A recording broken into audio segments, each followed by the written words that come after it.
Eleazar Harash. Greetings and reverence towards the known, unknown, devoted souls.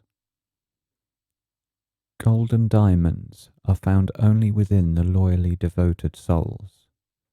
They glow within the Master and shine within God. They have attained the way within the way. They have attained love in the teaching, and they have given birth within themselves to something of the ancient way, the place of the depths. The loyally devoted souls no longer live, they shine, because the sacrament of the teaching has accepted them within its speechlessness.